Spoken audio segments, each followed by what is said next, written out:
So it's been a month since Anele Tembe fell to her death from a Cape Town hotel. Now, since then, there's been weeks of speculation about the circumstances surrounding her death and the nature of her relationship with rapper AKA.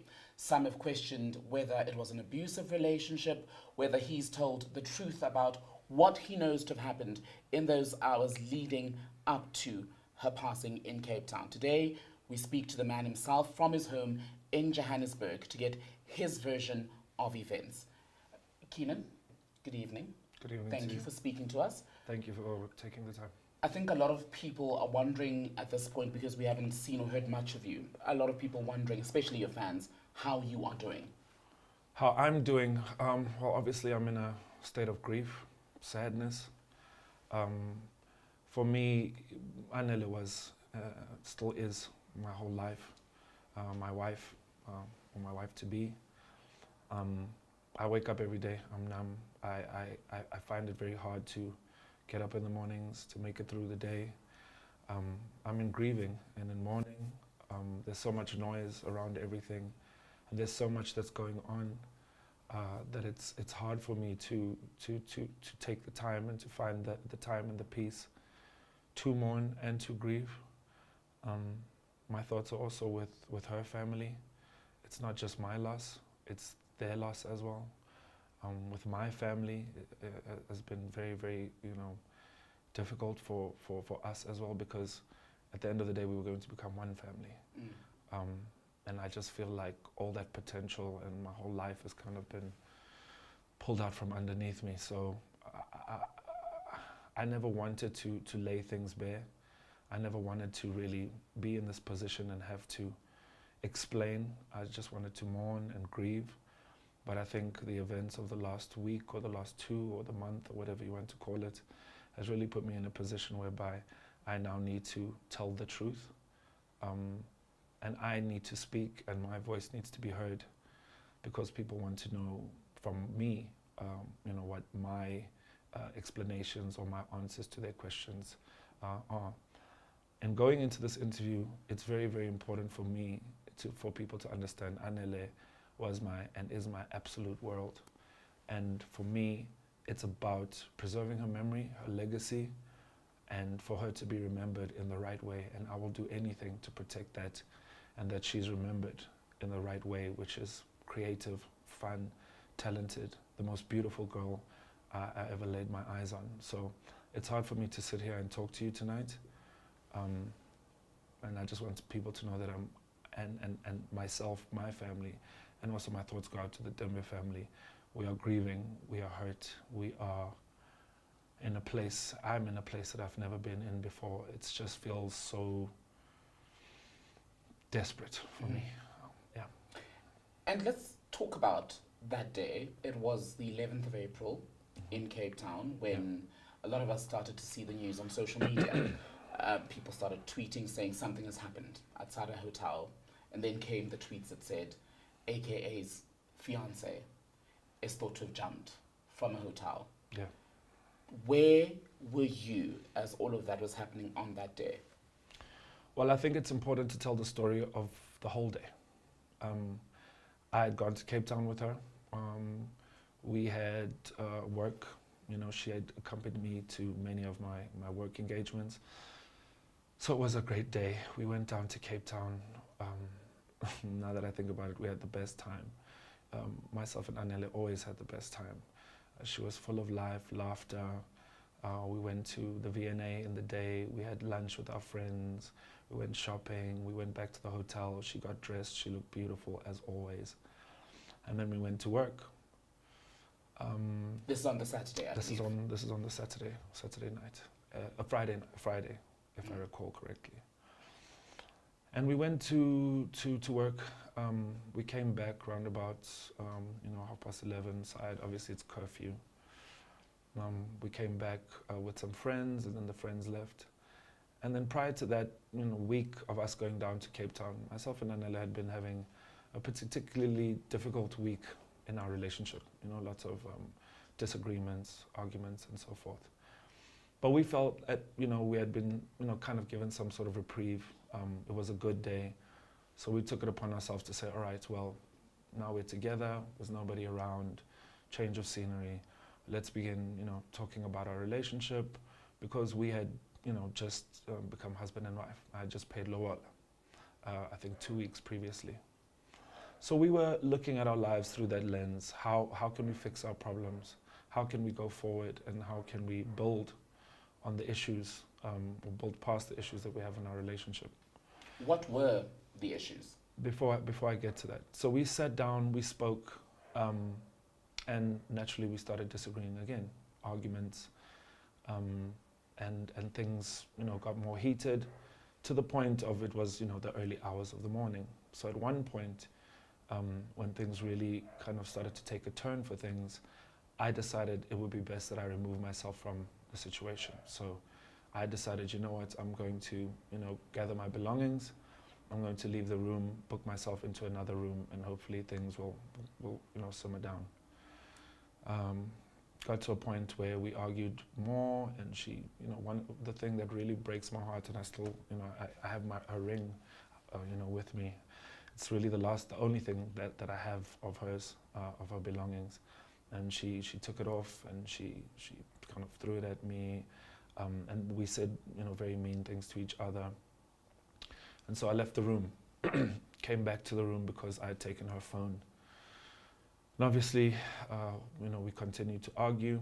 And then things took a turn for the worst when, we had gotten to a point in the argument where Anele had kind of threatened to kill herself, or to, jump off the balcony. She didn't say in those words though. And I had called reception for security, and I kind of tried to remove myself from the situation again, and I think maybe out of panic, I didn't want to be there or kind of feel that this was going to happen. I kind of wanted to remove myself from it, so I went to the bathroom, and when I came out of the bathroom, she wasn't in the room. So she wasn't in the room, and so then I look around the room and she's not there, and I go to the balcony and I look over the balcony and I look down to the street, and that's where she was. So you were in the hotel room, but not where she was at the time that she said to have jumped? The events are blurry because I didn't really lay eyes on her from the time I made the call to security. I kind of, the phone was over here and the balcony is over that side, so when I made the call, I kind of just tried to get out of the situation. I don't know whether it was during the time I was on the phone that she had jumped, or whether it was when I was in the bathroom, or whatever the sequence of events are, but that's how I remember it. So it must have been a disagreement that lasted several hours then, because you said you came back from work, which you were gigging in Cape Town. Yeah. So you get back to the hotel, you start to talk about these issues that I'd like us to get into at some point. Mm. From then to when she eventually, as we're hearing now, jumps from the balcony, which was like daylight hours. Yes. Were you with her all the time, except for that brief time where, of course, you went back to the other room that you'd secured? No, I was in the room. The last time I remember seeing her was when she had walked past me from the door towards the balcony, saying she is going to jump off the balcony, she's going to kill herself, at which point I called reception for security to come up, because in my mind I'm thinking, well, I must be the reason that she's in this state, or she's very, very upset. So I need some assistance. I need to call downstairs and see if somebody can come intervene. And I put the phone down. I went to the bathroom just to kind of take a breather, and when I came back, she was gone. Where was the help then, between when you go to the bathroom and when you make this grim discovery? Did anyone actually come from the hotel? No, nobody came. And a lot has been said about the nature of the relationship, right? A lot of people were seeing in the last week or so videos of other disagreements that you've had. A lot of it seeming to be quite in the extreme as far as disagreements go. What were the issues that you were trying to iron out in Cape Town? I think as a couple, we did have a very tumultuous relationship. I put that down to being about passion. We're both very passionate people. We passionately loved each other very, very, very, very much. That is why we wanted to build our whole lives together. But I think passion goes both ways in this case. Disagreements that we had could be quite intense. And on that day when we were speaking, it was about a variety of issues in our relationship. Issues that I don't feel I really want to lay bare because Anele is not here to speak for herself. Anele is not here to give her side of the story. But what I can tell you is it was like any other relationship in which there were problems and issues and insecurities and just things that people, you know, especially with our life, me being in the public eye, that, you know, were going on in our relationship. And there was a lot of passion. And speaking to the images of the last week, I understand what it looks like. I understand that I need to own that. I understand that I could imagine, I regret it, and I can only imagine how I must have frightened her, how scared she must have been. And it's not something that I'm proud of. And it's something that I need to own. And if I could redo it or get to that point again or go back in time, which is what I keep saying to myself about a lot of things when somebody passes like this. I keep thinking, could I have done something different? Could I have done better? Could I have done this or could I have done that? And that kind of torments me every single day. But I know that what I am not is an abuser. I am not somebody who would abuse Anele because I treated her like gold. She was my everything and still remains my everything. I would wake up every single day thinking, how happy could I make this person today? That was my mission. And that for me is why I'm so heartbroken and why I'm so completely shattered, is because that big part, that piece, that center of my life is gone. So I understand how it looks, but I want people to know that I loved her with all my heart. And that is why she said yes to marrying me. That is why her family said yes to me paying lobola for her. And that is why ultimately we wanted to build the rest of our lives together. And we'll go back to the hotel in a moment, but just on, because we've touched on it now, the issue of the videos. You say, yes, she meant the world to you. Yes. You cherished her. But when you watch the videos, I mean, I'll just bring up one where a man who is unidentified is in the room trying to subdue Anele, and Yes. you're presumably on the other side of the camera, and she keeps saying, you don't know what he's done or he's doing to me. Now, to those of us looking in from the outside, those don't sound like the words of a woman who was well taken care of and always felt loved. I can understand how that looks, and I can understand why people would think that way. Just to give some context into that day of that video. We had come from a work in Pretoria. We had come back from a show. And that night, Anele had actually tried to, we'll get through it in this interview, I'm sure. Anele had tried to jump out of the car while it was moving, for instance, that night. And we had more disagreements, and when she says, you don't know what he's doing to me, I cannot speak to that because, like I said, she's not here. And I can only wonder what she was talking about, what she was referring to. But what I do know is that I loved her and I did everything I could to take care of her, and I cherished her. Myself and her father had a great relationship. Me and him used to talk all the time about the issues in our relationship. My mother at some point was very vocal with Anele. So we had also not just lived our relationship in this little bubble between each other. We had also spread it around in our family, and whenever there was conflict, we had tried to resolve it through our family as well. Interesting that you mention an incident where you say she tried to jump out of a car. I'm assuming this was a moving car. Yeah. And again in Cape Town, she then said she threatened to jump off the balcony, which at this point is what is said to have happened. What do you say to people who say then, if she had shown behavior that suggested that she was likely to harm herself, why would you leave her alone for any amount of time when she had said to you, I will jump off the balcony? Well, in my past experience with Anele, it wasn't the first time that she had attempted to do that or had threatened to do that. She had done that here in this home upstairs before.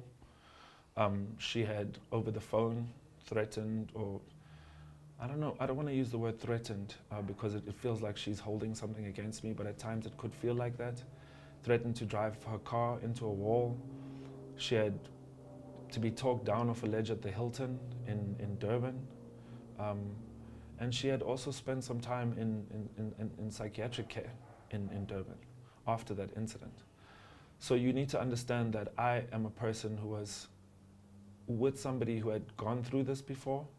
And for me, I felt like in that moment, I didn't really believe that Anele would do that, right? Because I'd been through it before with her. But at the same time, I felt like I wanted to remove myself from it, because if I'm the cause of this, then something in me said, just get away, get away. I shudder to think what the situation may have been. You know, we don't know what the outcome may be had I made a different choice, but we'll never know. But that is the choice that I made. I wanted to get away from it, remove myself from the situation. And in my mind, I thought I was going to come out of that bathroom and she'd still be there. Do you regret leaving her alone for those? I regret many things, not just that. And in the hours that after it happened, I thought about not just that night, but I thought about my entire relationship with her since the very start of when I knew her.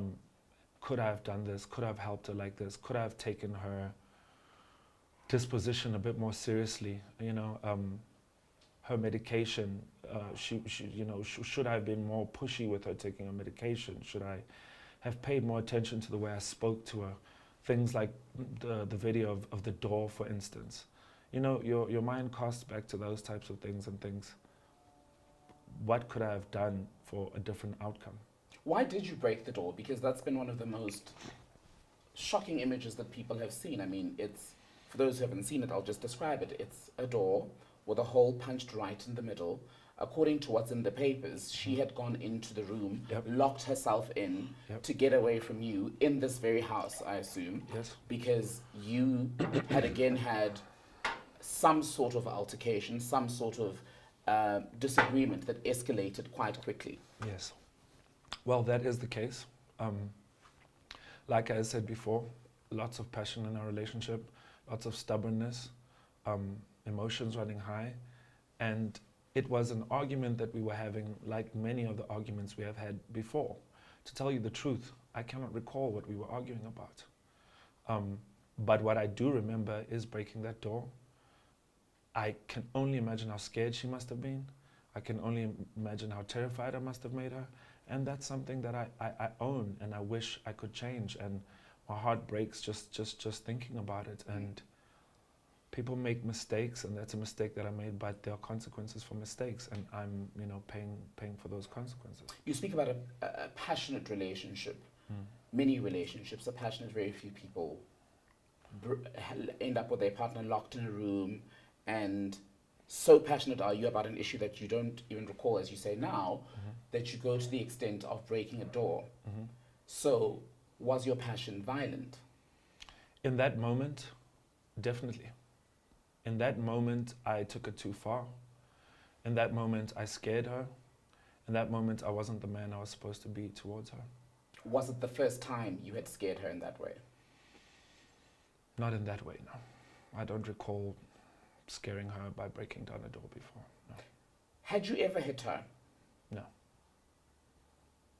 What, apart from the incident with the door, what other violent, maybe not you hitting her, but what other violent incidents do you recall between the two of yourself? Define violence.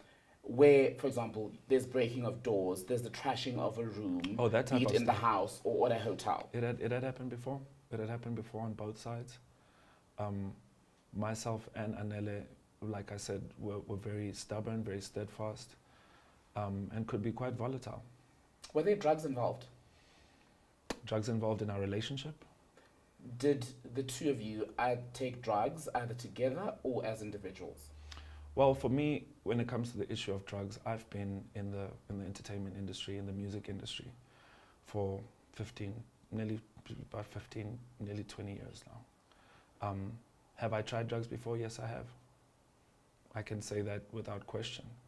On the part of Anele, like I said, Anele is not here, and I'm not going to speak and delve into that on Anele's part, because my job is to protect her memory, my job is to protect her legacy, but I can only speak for myself.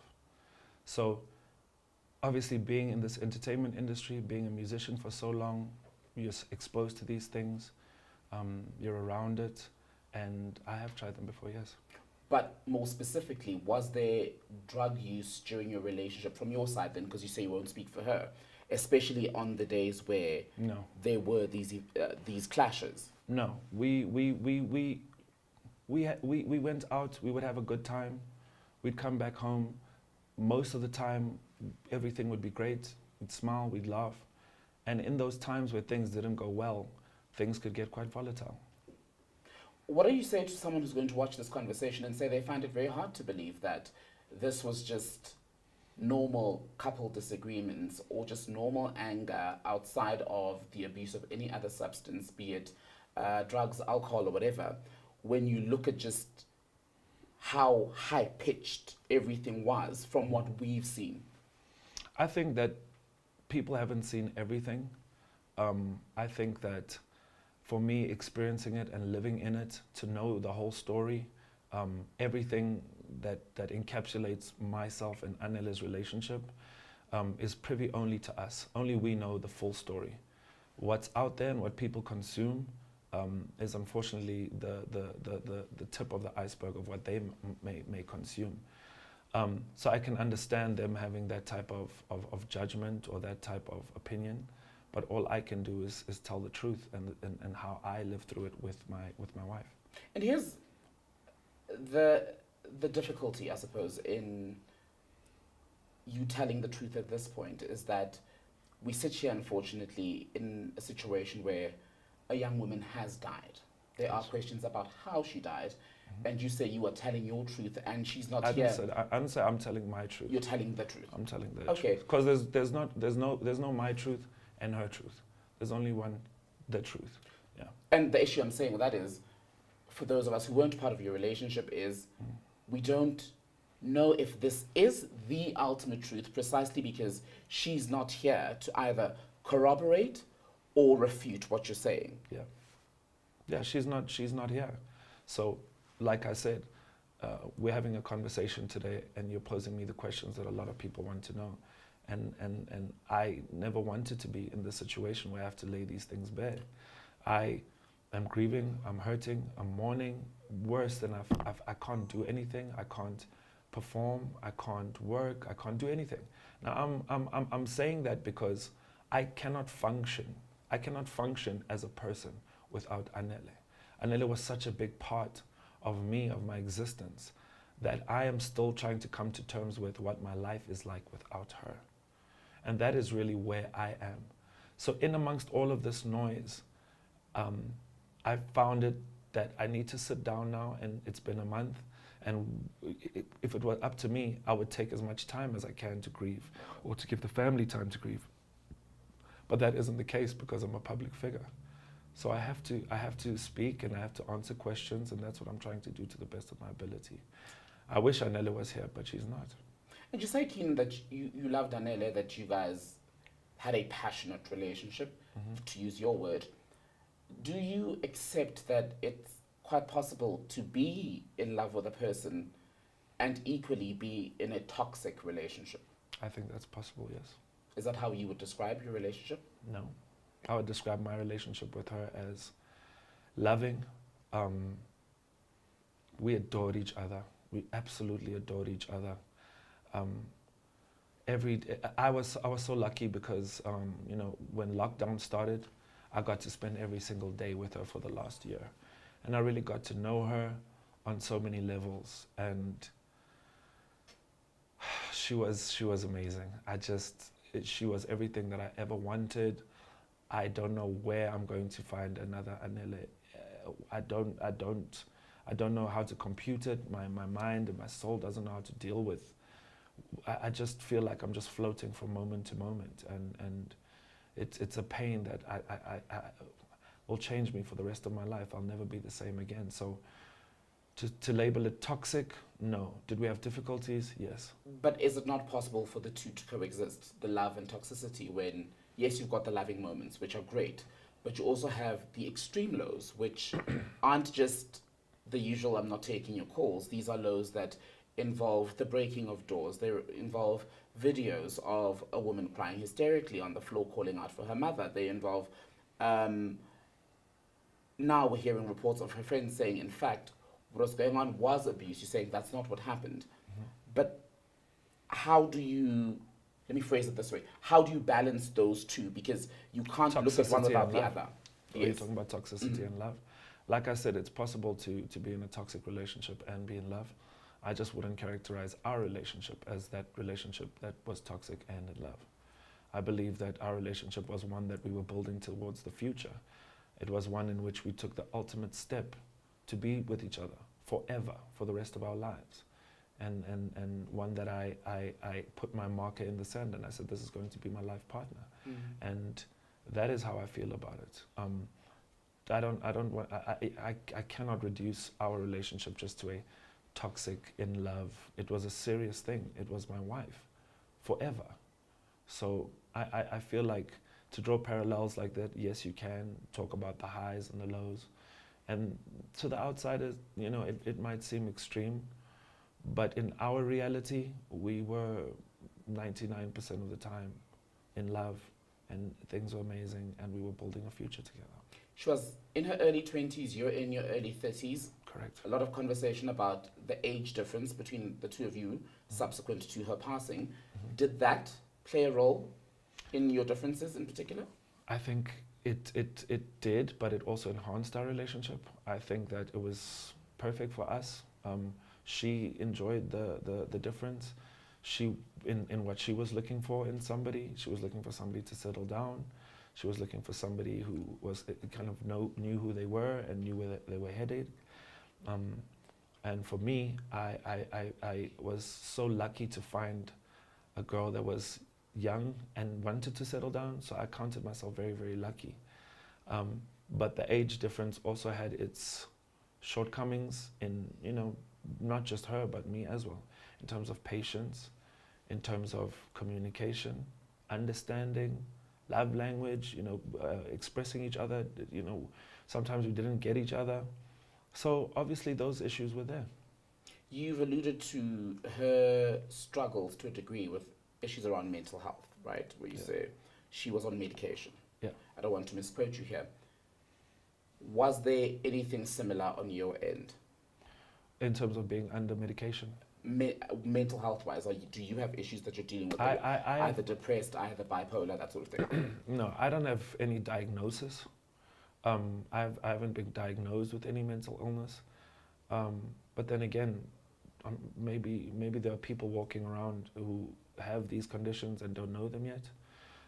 I have sought, obviously, the help of a psychologist, and I've been doing therapy sessions. She says, you know, I need to go on medication, I need to go on antidepressants now, is a suggestion that she's making. But as far as while myself and Anele were in a relationship, I was never diagnosed with anything or taking medication for any mental kind of diagnosis or situation. Do you think you have an anger problem? At times, yes, I do.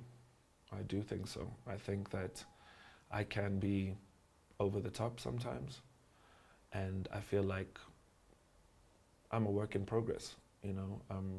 It was something that we spoke about, myself and Anele, a lot of the time. We spoke about how do we resolve conflict in our relationship, and I always strived to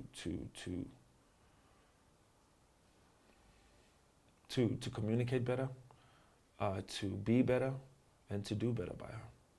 Did you start, and you started that work, at what point in your relationship did you start working on that aspect? Maybe a few months into our relationship, we really, because we knew, we could see where this was going, and we really, really felt special about each other. And we really knew this could be my husband or this could be my wife. We knew pretty early. So we kind of started taking a very serious view of our relationship very early, and started trying to mold each other into where we ultimately wanted to go in life. But why decide to marry when there was already these very serious signs of things that had to be worked on by your version on both sides? Why not marry? Because when I don't want to sound romantic, but for me, I had found the one, and she had found the one, and we viewed it as, well, we've got issues, but we are going to work through them, because that's what married people do. That's what people who are not married do. We work through our issues. We sought the help of our parents. We were actually due for counseling, for marriage counseling, in the coming week after this had happened. So the steps were there for us to try and resolve our differences. We had sought spiritual guidance from pastor. So we had tried to make those steps. Unfortunately, we didn't, get the time to do them, because ultimately our lives together was cut short. Let's go back to ultimately, because that's where we started off. The morning of what had been these hours of disagreement, and when you ultimately go again, just to recap, go into the bathroom, you come back and she's no longer in the room, you look down and you then see her lying on the side of the road, at least from the pictures that we saw, is where she was. Yeah. What goes through your mind in that moment?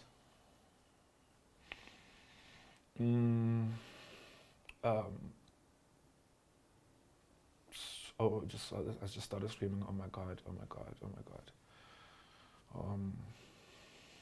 It's something that's ingrained in my mind forever.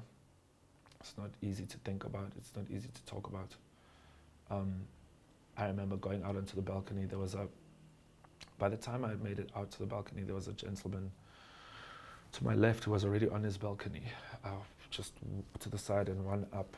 So I looked out and I looked down, and as I kind of reeled back, he was standing there. I don't remember saying it, but I just started screaming, "Oh my God, oh my God," and just losing my mind. And as soon as, I kind of made sense of what was happening, it maybe after about 10 seconds or 15 seconds or so, I ran next door to where my friend was, started banging on his door, just hysterical, and he opened the door, dragged me up off the floor, and that's where the whole nightmare began.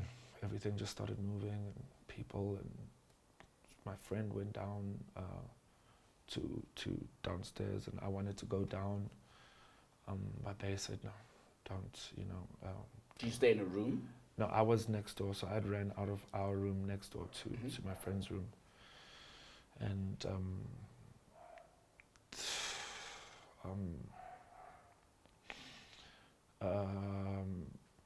they had said she was still alive. So that made me go even crazier, because I had seen her. So I started thinking, there's no way. We were staying on the 10th floor. There's no way she could have survived that. Why are you telling me this? Like, you're only messing with me. Don't tell me something like that, And then I stayed in the room, and then they kept me up there, and then at some point, my friend came up, and I could just see, and he just looked at me, he just shook his head like this, and I just broke down, and that's what happened. And was it your friend who was then updating you on her being alive at the time when people got to her? One of them had gone down to the scene and had come back up and said, the paramedics are working on her. and she's still alive. And that just, it even made me even more crazy, because how could she survive that? And now you're kind of giving me this hope, you know. So in that moment, I'm just totally disorientated. So now when he goes back downstairs, now my head is thinking, oh, please make it, please, can she be alive, please. But I knew in my heart I'd seen it, and in that brief moment that I'd looked over, and it just was so horrifying for me. And just to see her like that, it was, I don't have the words to describe it. And then he came back up and he told me, he shook his head, and that's when I knew she was gone. Do you remember who, outside of your friends who were at the hotel at the time, who you called first? I must have. The first person I called when everything had settled down, I think I must have got on the phone for the first time. I must have spoken to my father, or my mother. No, I didn't speak to my mother. I spoke to my father. They had probably called and said, because my father lives in Cape Town. So at the time, remember, I couldn't find my phone. Remember? I had said, you know, I'd come back into the room to look for my phone. Mm-hmm. So I couldn't find my phone. And so therefore, when I went into the other room, I still didn't know where my phone was. So I don't remember even having my phone. I remember just somebody passing me a phone and saying, your dad wants to speak to you. And Anele's family, how did they find out that she had died? I think my father had called her father. I think he went out into the corridor, because I had said to him, you need to tell, somebody needs to tell, and I thought that was the right thing. He would have to call. I've never spoken to my father about that call, but I believe it was him. So he came to the hotel, your father? My father came to the hotel, yes. And what was the conversation between you and Anele's family the first time you were able to speak directly, and how soon after her death was that?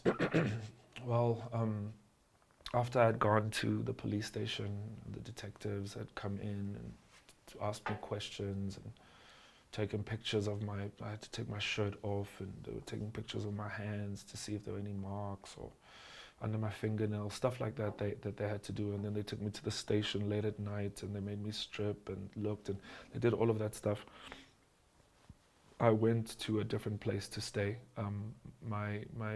Obviously my family had flown in by then, and my friends, and they had arranged for us to stay at a different place. So when I got to that different place, the next day her family was flying in from Durban. So this is Sunday night, so Monday, two of her uncles, her sister, I think two of her sisters, came they had to identify her body. And after doing that, my father, I think, was there as well. They did that, and then they came to where we were staying. And we sat down and we spoke a little bit about, condolences and so forth. Obviously, they were visibly hurt, as they should be. And then I brought it up. I said, guys, I think I need to also, because they weren't asking me, but I felt it was like I had to tell them what had happened. So I told them what had happened, as I told you now, and then they kind of nodded, they kind of took it in, and we spoke a bit about arrangements to get her body back to Durban, and then they left. Was there any blame, especially after you told them that she died after an argument? No, there was no blame. They didn't blame me in that moment. They didn't say anything. If anything, they were quite compassionate and quite mournful with me. They could see I was in a state. I could see they were in a state. So there was none of that. Let's get to the day of the funeral. Anele's father had a written tribute that was read out by a close family friend. In that tribute, he then says that she was not suicidal. He did not know her to be suicidal. Without saying that she had been on drugs, then makes a point about young people and drug abuse. Mm-hmm. Why do you think he made that comment? Well, I can't speculate as to why he would say those things. I can't speculate as to why that was his statement, but what I do know is that I think culturally, for what I can think of, I think culturally, mental health and depression, especially suicide, culturally in terms of the family as well, it's taboo. It's a no-go area. It's something that won't happen to our child. It's something that couldn't have happened. But I also know at the same time that he was well aware that Anele was on medication. We spoke about it many times. We had spoken about her sometimes getting off her medication, not being on her medication. We had spoken after she had spent a week in Asiko, psychiatric hospital in Umhlanga. Mm-hmm. So he was well aware that she had stayed there for a week. He was aware, because me and him spoke at length about her suicide attempt in Durban. He was the one who picked her up from hospital. So we had spoken many times. And it wasn't just us. My mother had sat down with me after the Hilton Durban incident, and had sat me down and said, "Son, are you aware? Are you aware of what this is going to take, and are you prepared to go the distance with somebody who, with a condition like this? Do you understand it? Are you educated enough on the subject?"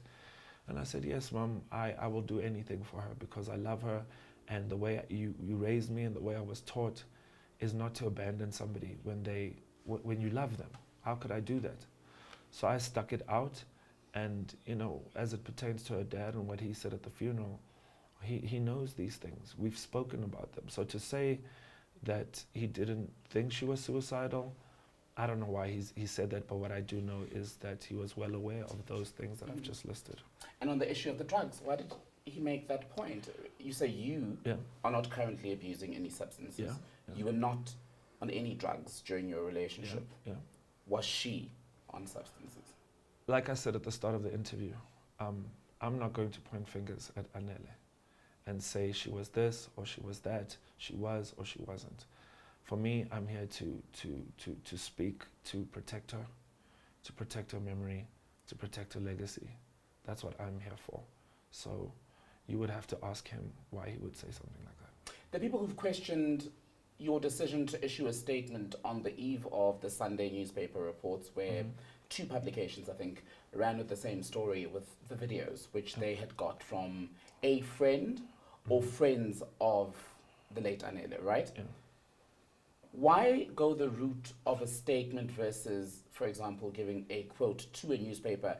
Were you responding to the inquiry firstly from the newspapers? Were you trying to preempt the reporting? Yeah, I had gotten a call on the Saturday morning about the story that was going out on the Sunday. So I had gotten in touch with a member of my team, and I told him, "Look, this is what they're saying. So what do we do?" Upon a lot of our own kind of piecing of things together, we believe that it is someone. I don't know who, but they've unlocked Anele's phone, right? And the papers had been sitting on the story for weeks, actually weeks. Not. It wasn't a. I mean, also when you go to print for a story like that, as I understand, you print on the day, on the Saturday, and then you go to paper.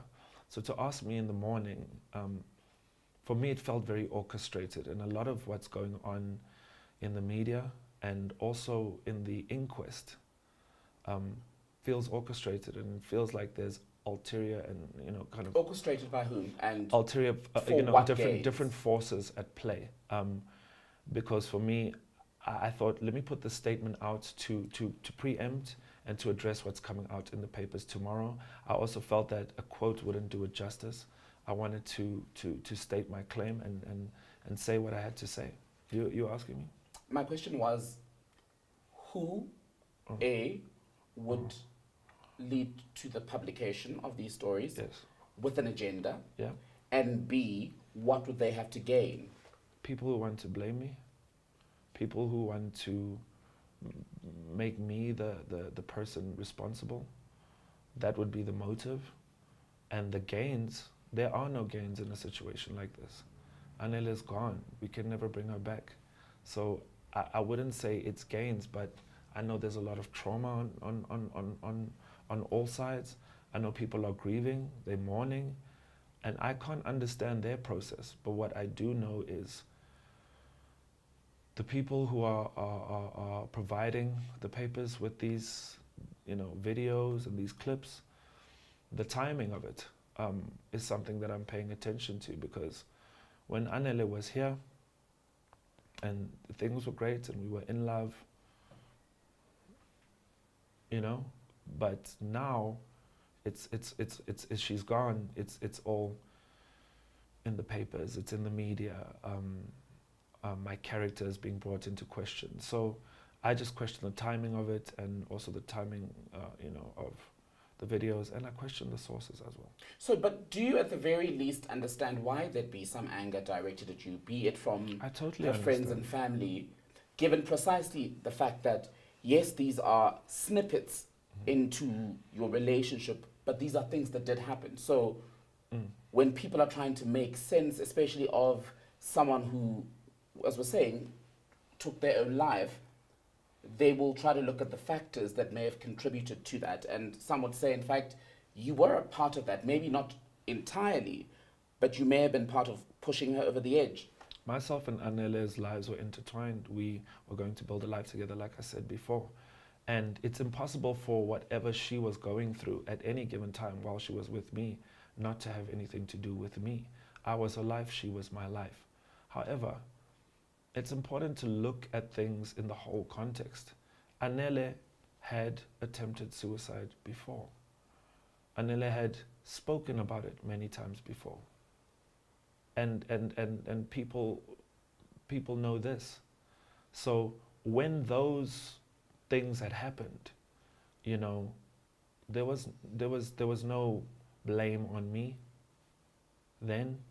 There was no outcry against me then.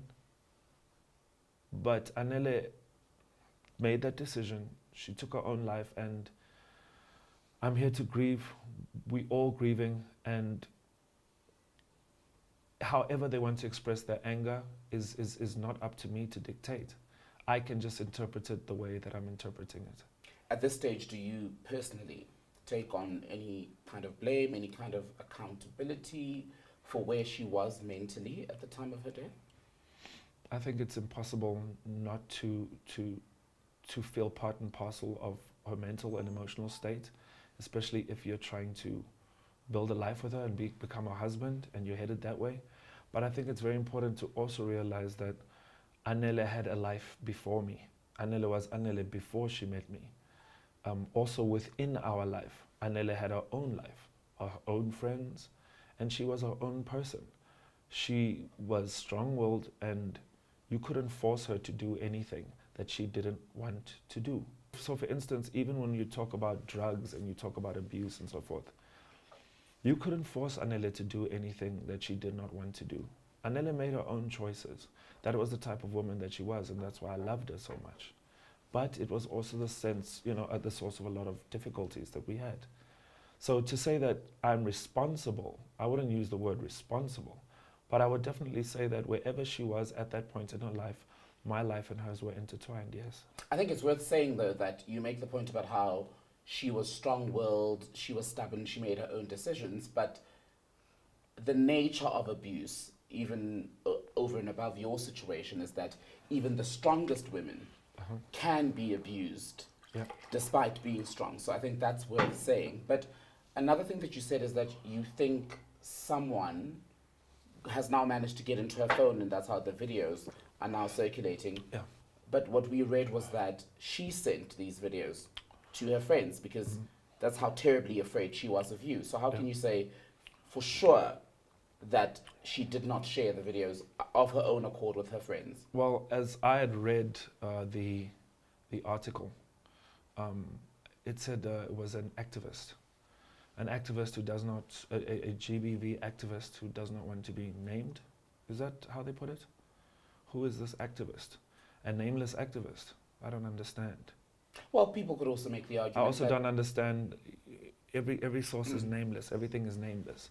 There is no accountability. Nobody is. So for me, it is in my opinion, and also for reasons that I can't disclose. There is information that has shaped my opinion, and that is my opinion. My opinion is that it is not a friend who has decided to step forward all of a sudden. what is that information that has shaped your opinion? I can't disclose that information. Do you believe it is her family that's behind what's going on? I can't point any fingers at her family. When last did you speak to the Tembe family? The last time I've spoken to the Tembe family in particular, her father, was the day after the funeral. I had gone to, see him the day after the funeral, before I was supposed to fly back to Joburg. I thought to myself, well, the right thing to do is to, like I had explained, because there was no time for closure. We had had the arrangements for the funeral. We had had the arrangements for, everything. It was hectic, flying her body up, all of that stuff. So we didn't have the opportunity to sit down. So I took it upon myself to say to him, Baba, listen, let's sit down tomorrow if you can, if you're willing to meet and if you have time. And he said yes. So I went back to their house and I sat down with him and I looked him in the eye and I attempted to give him the closure of what had happened. What was that closure? Was it you recounting the events of the day his daughter died? Well, for me, if I was a father, which I am a father, if something like that had happened, I would want the person who was with her to come to me and explain to me exactly what had happened. So I felt like I shouldn't just, it's the end, it's the funeral and off I go into the sunset. I need to go to him. He gave me his daughter's hand in marriage. So therefore I need to go sit with him and explain to him and recount to him the events that led up to this tragedy. And what did he say to your explanation? How did he receive it? He received it like a grieving father. He received it like a mournful father. He was upset. He was sad. He was heartbroken, and so was I. What do you mean upset? Upset more towards sadness and heartbreak, or upset more towards not quite furious but leaning towards anger? I would say upset in the way that you've just lost an amazing, beautiful child that you've kind of, has gone into the world and you've tried your best to raise, and this tragedy has occurred and you're upset in the way things have turned out. It's hard to pinpoint to say he felt like this or he was leaning here or leaning here. He's shattered, just like I'm shattered, just like her family's shattered, just like my family's shattered. In your statement that you've issued, you refer to innuendo both in and around the funeral, but also at the service itself. Mm-hmm. What were the comments that you found troubling during the service? For me, it was at the time I didn't understand it. I think I have more clarity on why. I can only, like I said to you, I can only guess why. I have my own opinions why, but the innuendos were the ones of that she did not commit suicide. Also, the police minister being there, speaking, I didn't understand that. I didn't understand. I can understand, maybe he's a friend of the family, but the way it was done, I felt like there was kind of an undercurrent of something didn't feel right to me. Explain why that is, especially because not everyone watched the funeral and heard what the minister said. Yeah. What were you told about his presence, and what did he say that makes you now look at his presence with some degree of suspicion?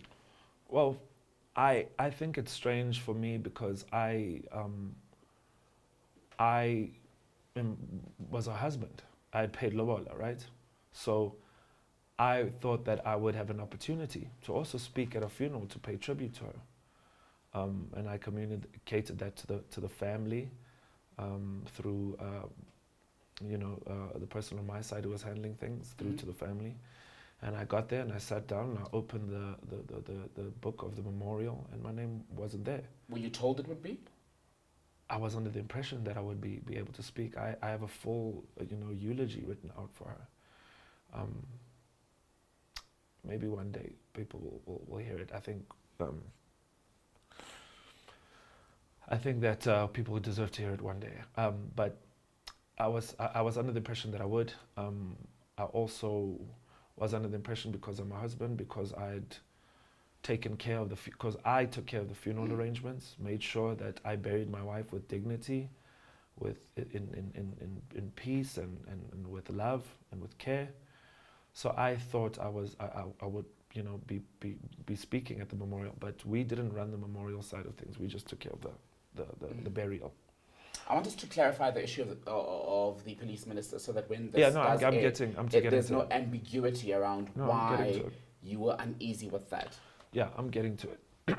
So after I see that I'm not being permitted to speak, I kind of take it in, and then I listen to the dad's kind of testimony, and then about she not committing suicide, and then the police minister wasn't scheduled to speak, but then they said something about we have to observe him and please he has to come speak, and then up he comes to the podium and starts speaking, and I just felt like there was a lot of something didn't feel right to me. Are you accusing the family and the minister of anything?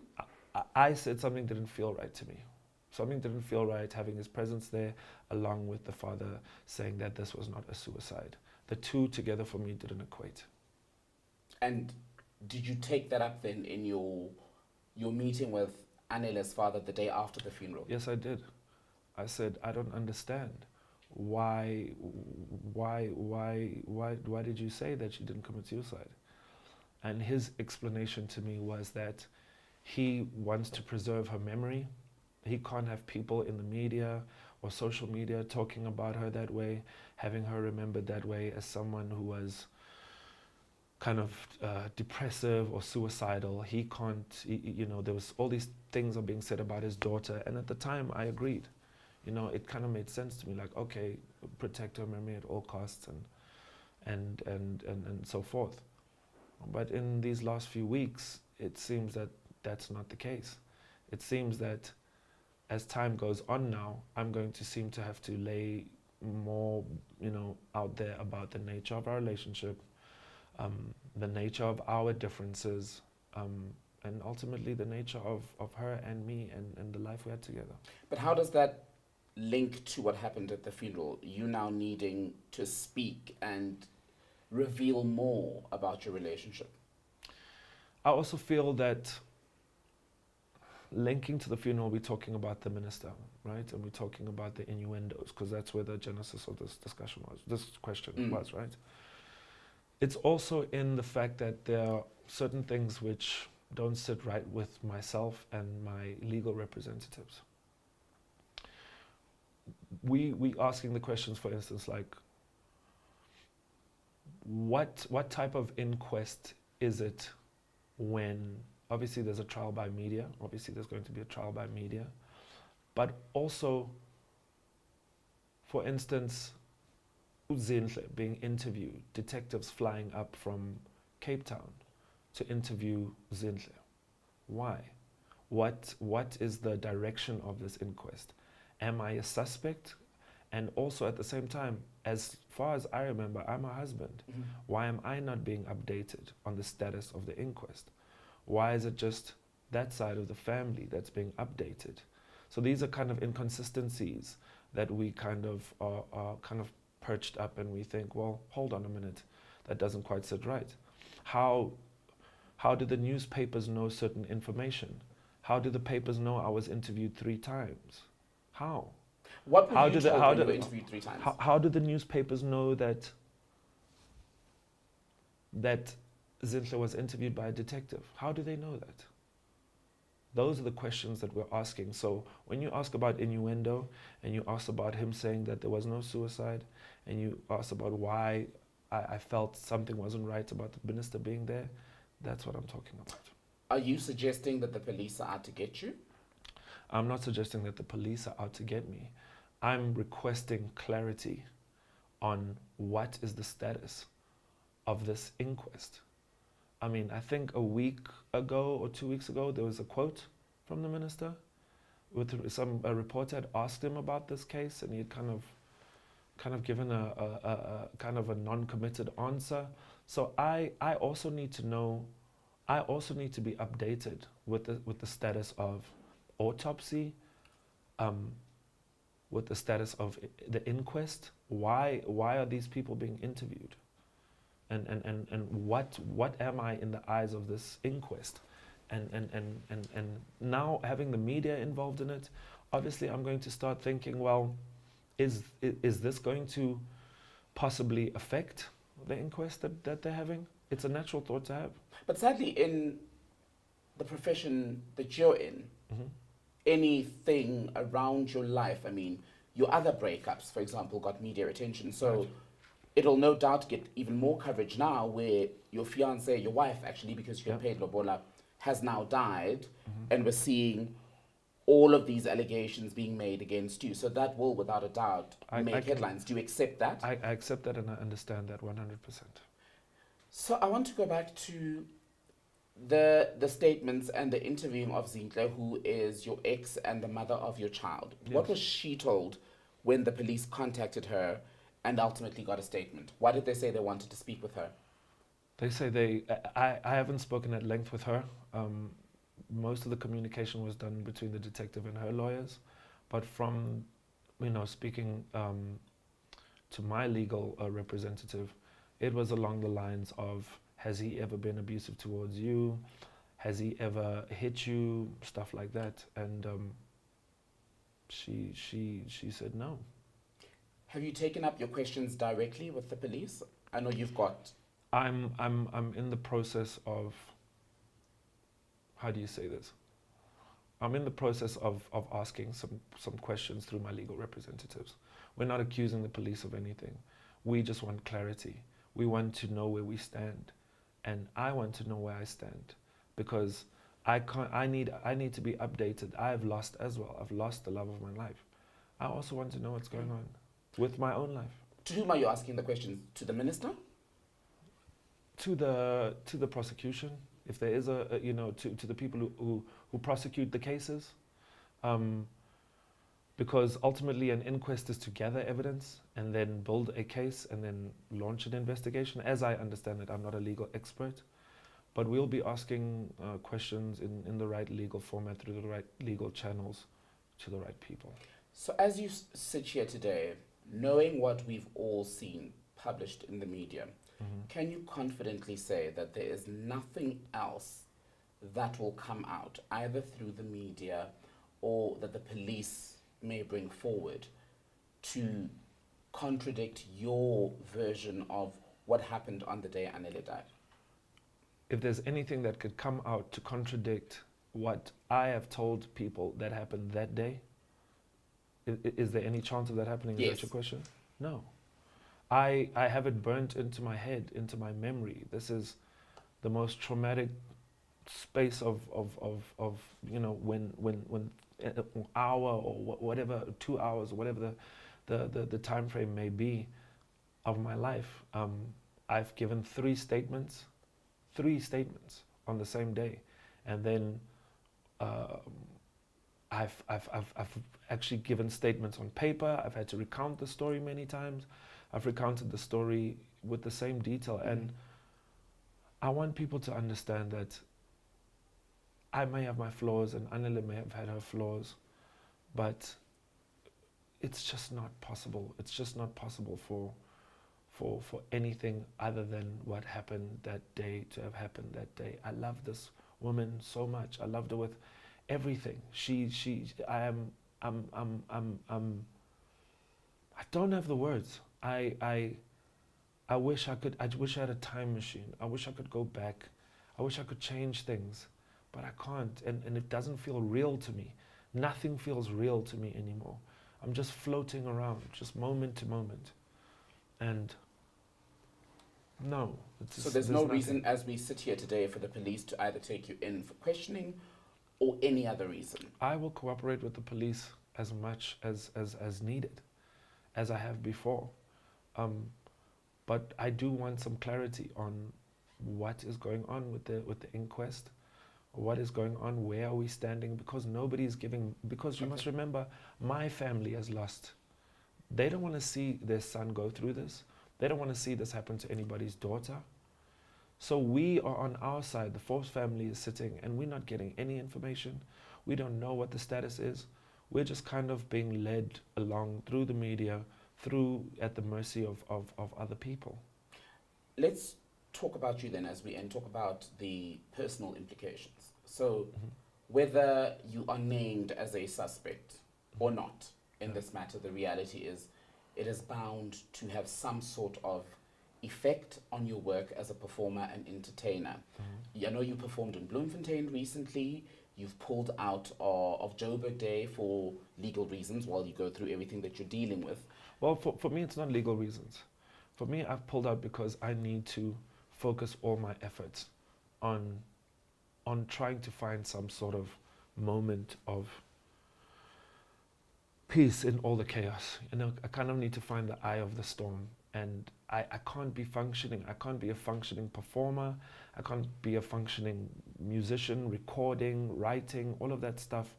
For me, I need to step away from that. And I also think on the festival side, they understand that. And they also understand the outcry and the pressure on them. How are you finding that peace? You mentioned therapy. What else are you doing? I'm trying to pray more. I'm really trying to pray more. For me, I'm finding it difficult. I'm angry. I find myself a bit angry at God for giving me everything. So my faith is being tested. I feel like He gave me everything, and then God gave it to me for 2 weeks, and then just it's gone. Sometimes I feel angry at Anele for leaving me here. I feel like I try and pray, but it's hard. It's hard to walk in faith now. I also am seeing I'm doing therapy every week. I'm trying as hard as I can not to go on antidepressants, but it's so lonely, and my therapist says that I'm only headed that way, the same way as Anele, if I don't go on medication. So those are the battles that I'm fighting now. Yeah, I'm trying to repurpose my life again. When do you think you'll be able to get to a point where you can again stand in front of a crowd of thousands? Well, that's not really going to happen now with COVID, not at least until we're vaccinated. But as a performer, when do you think you will be able to get back to that level where you're ready to hit the stage and do your work? Probably at a time when I can learn to live with what has happened. The hardest part about this is that I'm never going to forget it. It's never going to go away. It's always going to be something that I carry with me. And the only way to deal with it is to learn to live with it. And being indoors and hiding away and not living your life, that's not living with it. So it can only be when I learn to live with it, and I have no idea when that is going to be. Just finally, before we go, not without going too far back and forth, on the media articles and police, so there's been no police contact with you since the publication of those articles, right? None. There are people who are going to watch this interview when it airs, who are going to say, doesn't matter what you've said over the course of this discussion, this interview, they still don't believe you. They feel that you are guilty of domestic violence or even emotional abuse during your relationship with Anele. Some will say they don't believe that you've been entirely truthful about what happened on the 11th of April in Cape Town in that hotel room. What do you say? Well, to them I say that we have to trust the process. We have to trust in the inquest. We have to trust in the detectives and for the law to take its course. That's all we can really do. I really have no other option than that, is for the truth to come out, and the truth is going to take some time. But I would rather it be detectives who are dedicated, which they are, people who have many years experience on the job and who are thorough and will treat this incident with the respect that it deserves. And I just need to stay strong and get through that. As far as the people, what they think of me and what they will deduce from this interview, they're entitled to their opinions, but I'm not here to change minds. Mm-hmm. I'm here, sitting down here speaking to you because people want to hear what I have to say. And here I am saying it. Will you reach out to the Tembes? If necessary, to convey condolences, on anniversary, on her birthday, my interaction with the Tembes will be around that of Anele and my connection to her. I want to state that another big tragedy of mine, and the thing that really hurts me as well, is that I was going to gain another family. Not only was I gaining this beautiful wife for life, but I have also lost the opportunity to also become part of their family. And that hurts me very much. Given that desire, then, don't you think you guys are due for some sort of conversation, especially with what everyone else is reporting and saying about your relationship? I think time will tell. I think give the Tembe family, the Forbes family, time to grieve. Give us time to mourn.